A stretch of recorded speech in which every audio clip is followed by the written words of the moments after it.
petiklah dan menyanyilah.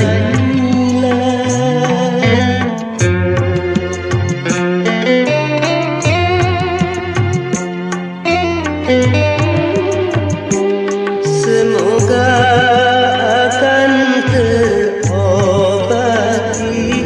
rasa rindumu padaku, walaupun sudah berpisah,